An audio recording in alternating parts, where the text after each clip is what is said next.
होती क्या हैं। सिम्टम्स होते हैं? आपके दोनों ब्रेस्ट के साइज़ में डिफरेंस हो सकता है, आपके जो निप्पल्स हैं उनकी शेप में डिफरेंस हो सकता है। कहा जाता है कि ब्रा का साइज़ अगर ठीक नहीं पहनते हैं तब ब्रेस्ट कैंसर हो जाता है। टाइट पहन रहे हैं, गीली पहन रहे हैं तो ये रिस्क ज़्यादा है। गंदी है, वॉश वॉश नहीं कर रहे हैं आप, तो क्या इससे ब्रेस्ट कैंसर होने के चांसेस ज़्यादा होते हैं? पूरी दुनिया में हर साल 2.3 मिलियन के करीब नए केस रिपोर्ट होते हैं ब्रेस्ट ओके। कैंसर के, और उसमें से ऑलमोस्ट 6,70,000 के करीब खवातीन इसकी वजह से अमवात का शिकार होती ओके, हैं। और वो ट्रीट ना करवाने की वजह से? एग्जैक्टली।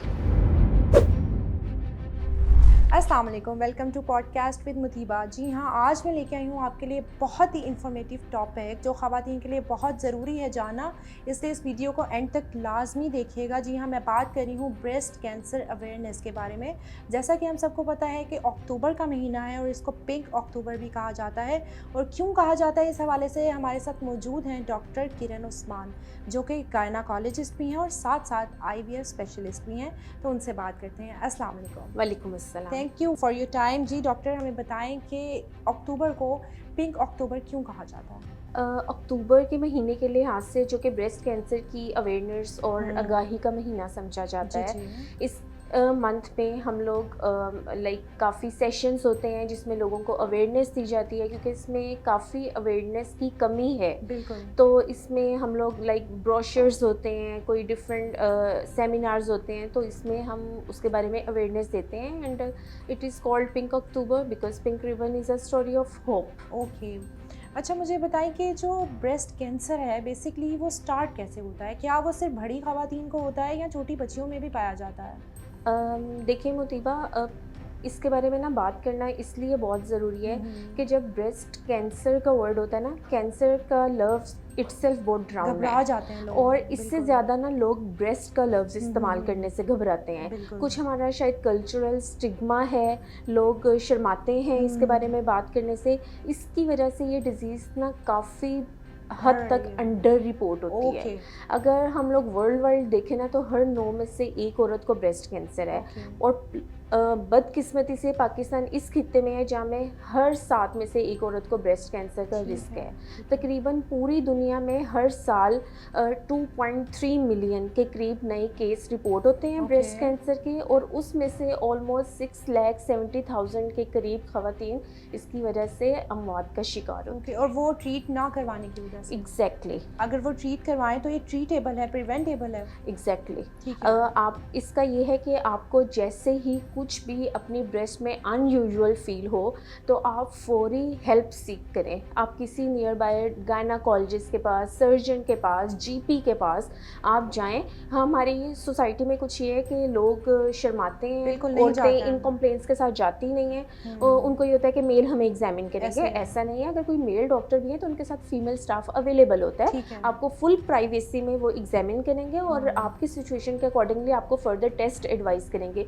जितनी जल्दी ये चीज़ डायग्नोज होगी ना, उतनी उतना इसकी अच्छा। मैनेजमेंट जल्दी ठीक है। होगी और उतना इसका सर्वाइवल अच्छा होगा। जैसे आप कह रही हैं कि अनयूजुअल फील हो, तो क्या हर तरह कोई भी गिल्टी है तो क्या वो कैंसर की गिल्टी होती है? नहीं, 90% जो ब्रेस्ट में गिल्टियाँ होती हैं ना, लोगों को ये है कि गिल्टी बन गई तो बस कैंसर ही है। बट 90% केसेस में वो नॉन कैंसरस होती हैं, वो जड़ों वाली रसोलियाँ नहीं होती, वो ओके। सिंपल किसी भी वजह से बन जाती हैं। लेकिन अगर उस गिल्टी को ट्रीट ना करवाया जाए देन चांसेस होते हैं कि वो ख़राब हो सकती है। नहीं, ओके। कुछ जो 90% गिल्टी है ना, उनमें कैंसर की कोई चीज़ें नहीं नहीं होती। होती हैं। मतलब ओके। वो और भी हार्मोनल इश्यूज़ की वजह से जो माएँ अपने बच्चों को दूध पिलाती हैं, उनमें भी बन जाती हैं। जी। लेकिन जो कैंसर वाली गिल्टी हैं, वो प्रॉपर हम एग्जामिनेशन के बाद, उसके बाद अल्ट्रासाउंड ब्रेस्ट करवाने के बाद, और समटाइम्स हम उसकी बायोप्सी लेते हैं, देन हम डायग्नोज क्योंकि करते हैं। बेसिकली ब्रेस्ट जो है उसमें ग्लैंड्स ही हैं एक तरह से ही पता, क्योंकि हमारी भी यूनिवर्सिटीज़ में जो भी है सेमिनार्स होते थे, हमने भी अटेंड किया, तो उसमें ग्लैंड्स होते हैं जो कभी कभी स्वेल कर जाते हैं और लड़कियां डर जाती हैं कि अब कैंसर हो गया, हम क्या करें। वो चेक नहीं करवाती हैं और इस वजह से वो डिप्रेशन का शिकार भी हो जाती हैं। इस बारे में मैं ये कहना चाहूँगी कि देखिए, जैसे अगर आप पीरियड से पहले कभी अपने ब्रेस्ट को एग्जामिन करें ना, तो उसमें ऐसे ही आपको गिल्टियाँ टाइप फील होती बिल्कुल हैं। पेन होती और है, पेशेंट्स भी गिल्टियाँ। उस कंप्लेन के साथ आते हैं कि देखिए मैडम, हमारी तो गिल्टियाँ हैं। हम उन्हें कहते हैं नहीं, आप पीरियड से जब फ्री होंगी तब आप अपनी ब्रेस्ट ब्रेस्ट का एग्जामिन कीजिएगा Okay. क्योंकि उस टाइम पे आपकी ब्रेस्ट टोटली रिलैक्स होती है और उसमें कोई चेंजेस नहीं होती। यहाँ पर मैं ये ऐड करना चाहूँगी कि ना breast self examination is very important. Okay. हमें इसके बारे में अवेयरनेस देनी चाहिए, हमें अपनी बच्चियों को, बहनों को, माँओं को इनकरेज करना चाहिए कि वो हर पीरियड्स के बाद एक दफ़ा अपनी ब्रेस्ट का एग्जामिनेशन ज़रूर Okay. करें।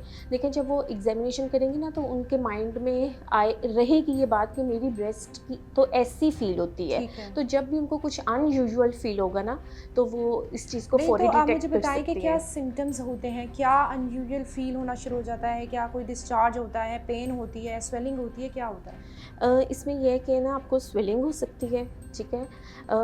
आपके दोनों ब्रेस्ट के साइज़ में डिफरेंस हो सकता है, आपके जो निप्पल्स हैं उनकी शेप में डिफरेंस हो सकता है, समटाइम्स निप्पल्स अंदर की तरफ धसे हुए हो सकते हैं। Okay.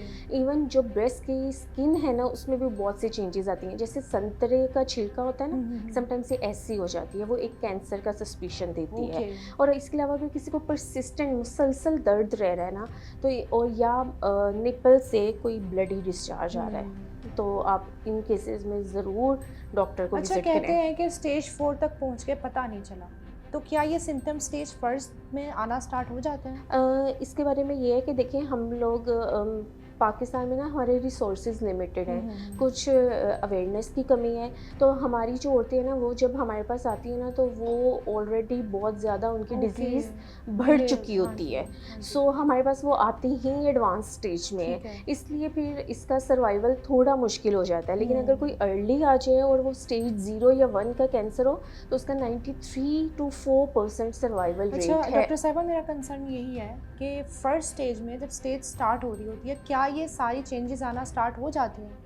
डेफिनेटली आपको जब Okay. चेंजेस आती हैं तो उस पे आप अल्ट्रासाउंड करवाते ठीक हैं है। और समटाइम्स उसमें आप एक सुई वाला टेस्ट कराते हैं या और उसके बाद आप एक डायग्नोसिस बनाते हैं कि कौन सी स्टेज है। जिस और टेस्ट को लोगों ने बहुत ज़्यादा एक मिथ बनाई हुई है कि ये करवाया तो आप मर जाएंगे, हाँ जी, हम लोगों के ये कितना बहुत सच ज़्यादा है? मिथ है और I think we should burst this myth कि लोगों को, कोई लोग इसको कहते हैं सुई वाला टेस्ट, कोई जी। कहते हैं लोहा लगाया, जी। ठीक है। तो उससे उनको ये है कि कैंसर फैल गया और 3-4 माह में पेशेंट की डेथ हो डेथ गई। हो गई, एक्चुअली पेशेंट आते ही उस स्टेज में जब वो ऑलरेडी वो फैला होता है और हम टेस्ट के लिए ये नीडल यूज़ करते हैं तो उनको होता है कि बस और नीडल ये क्या लगी टेस्ट और होता है, क्या फाइन करते हैं आप नीडल लोग? एस्पिरेशन साइटोलॉजी होती है। इससे Okay. हम लोग सेल्स लेते हैं और फिर स्टेजिंग करते हैं कि डिजीज़ कितनी प्रोग्रेस की हुई है, या ठीक है। ट्रू कट बायोप्सी होती है। अच्छा, मुझे बताएं कि ब्रेस्ट कैंसर जो है क्या ये जीन्स में चला आ रहा है या किसी को भी हो सकता है? 5 to 10% केसेस में ना इसमें जेनेटिक ऑल्ट्रेशंस होती हैं, Okay. म्यूटेशंस होती हैं। जी। और इसके अलावा जो 85% केसेस है ना उनमें किसी को भी हो सकता है, ठीक है। ठीक है। बट अगर किसी की फैमिली में आपकी अम्मी को, बहन को, नानी को था तो आप में रिस्क ज़्यादा है। ओके, तो उनको ज़्यादा ख्याल करना एग्जैक्टली यहाँ पर एक चीज़ ऐड करना चाहूँगी, कुछ लोगों में जीन्स होती हैं, ब्रेका जीन्स उसको कहते हैं, जिनमें वो होती है ना उनमें कंफर्म होना होता है। ओके, और ये कैसे पता चलता है वो जीन्स का? अभी हम लोग के यहाँ पे जेनेटिक्स पे काफ़ी ज़्यादा काम हो रहा है। ये टेस्ट थोड़ा कॉस्टली होता है लेकिन अगर किसी की फैमिली में 3 या उससे ज़्यादा रिश्तेदारों को है तो वो इस टेस्ट को लाजमी करवाएं। और रिश्तेदारों में मतलब मदर साइड की है या फादर साइड की भी? ज़्यादा मैटरनल साइड, ओके, मतलब ठीक है। उनको आपकी अम्मी, आपकी बहन, आपकी नानी, आपकी कज़न्स। ओके, मदर साइड की जो फैमिली है Exactly. अगर उसमें है तो आपको रिस्क फैक्टर Exactly. ज़्यादा है।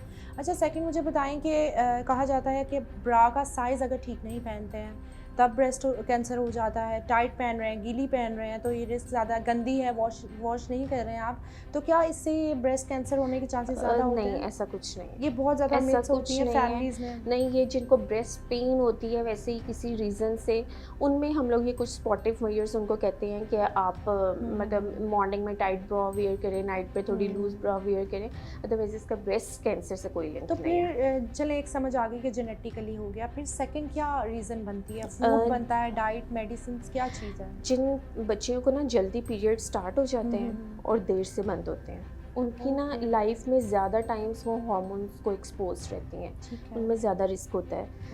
वो बच्चियाँ जिनमें हार्मोनल इम्बैलेंस है, स्पेशली इसमें जैसे आपने लाइफस्टाइल मॉडिफिकेशंस जी। का भी जिक्र किया, जी। तो ऑब्वियसली जिनका वेट ज़्यादा है, उनमें हार्मोन्स इम्बैलेंस हैं, उनमें ज़्यादा रिस्क है ब्रेस्ट कैंसर होने का।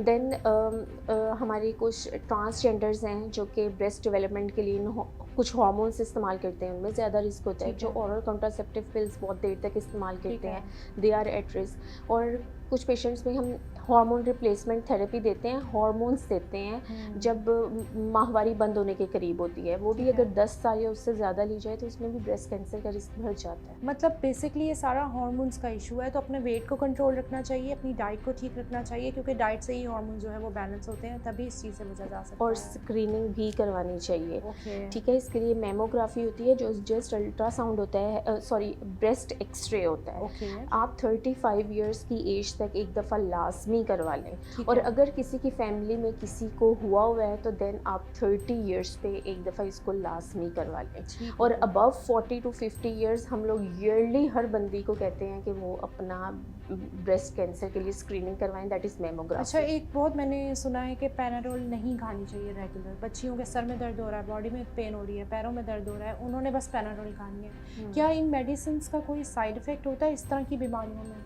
नहीं, पैनाडोल एक्चुअली पैरासिटामोल है, उसका ब्रेस्ट मतलब कैंसर इस से तरह कोई की जो लिंक हम नहीं डेली है। मेडिसिन यूज़ करते हैं, इसका हार्मोन्स डिस्टर्ब होने से कोई ताल्लुक नहीं है। नहीं। Thank you so much doctor साहिबा, बहुत ज़्यादा जो है हमें अवेयरनेस मिली, और हमारा मकसद यही है कि हम अपने शो के थ्रू आप लोगों को अवेयरनेस देते रहें डिफरेंट टॉपिक्स पे। तो इसी तरह नेक्स्ट शो में नेक्स्ट टॉपिक पे बात होगी। तब तक के लिए अपना बहुत ख्याल रखें। अल्लाह हाफ़िज़।